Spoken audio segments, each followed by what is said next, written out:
Daily Bible reading, Judges chapter 1, verse 19 through chapter 2, verse 5.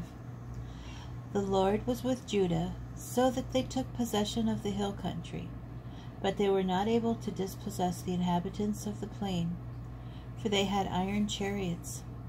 They gave Hebron to Caleb, as Moses had promised, and he drove the 3 Anakites out of there.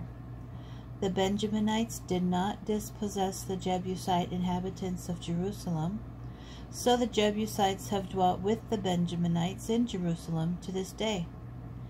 The house of Joseph, for their part, advanced against Bethel, and the Lord was with them. While the house of Joseph were scouting at Bethel, the name of the town was formerly Luz, their patrol saw a man leaving the town. They said to him, "Just show us how to get into the town, and we will treat you kindly." He showed them how to get into the town. They put the town to the sword, but they let the man and all his relatives go free. The man went to the Hittite country. He founded a city and named it Luz, and that has been its name to this day. Manasseh did not dispossess the inhabitants of Bethshean and its dependencies, or of Taanach and its dependencies, or the inhabitants of Dor and its dependencies, or the inhabitants of Ibleam and its dependencies, or the inhabitants of Megiddo and its dependencies.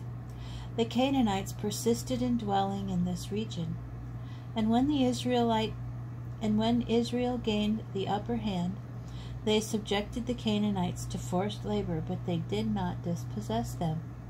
Nor did Ephraim dispossess the Canaanites who inhabited Gezer. So the Canaanites dwelt in their midst at Gezer. Zebulun did not dispossess the inhabitants of Kitron, or the inhabitants of Nahalal.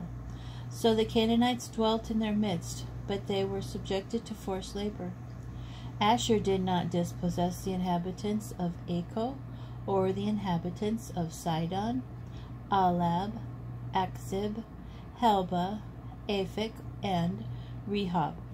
So the Asherites dwelt in the midst of the Canaanites, the inhabitants of the land, for they did not dispossess them. Naphtali did not dispossess the inhabitants of Beth Shemesh, or the inhabitants of Beth Anath, but they settled in the midst of the Canaanite inhabitants of the land, and the inhabitants of Beth Shemesh and Beth Anath had to perform forced labor for them. The Amorites pressed the Danites into the hill country. They would not let them come down to the plain. The Amorites also persisted in dwelling in Har Heres, in Ajalon, and in Shelbim. But the hand of the house of Joseph bore heavily on them, and they had to perform forced labor. The territory of the Amorites extended from the ascent of Akrabim, from Selah onward. An angel of the Lord came up from Gilgal to Bochum and said, "I brought you up from Egypt, and I took you into the land which I had promised on oath to your fathers. And I said, I will never break my covenant with you. And you, for your part, must make no covenant with the inhabitants of this land. You must tear down their altars, but you have not obeyed me. Look what you have done. Therefore I have resolved not to drive them out before you. They shall become your oppressors, and their gods shall be a snare to you." As the angel of the Lord spoke these words to all the Israelites, the people broke into weeping. So they named that place Bochum, and they offered sacrifices there to the Lord.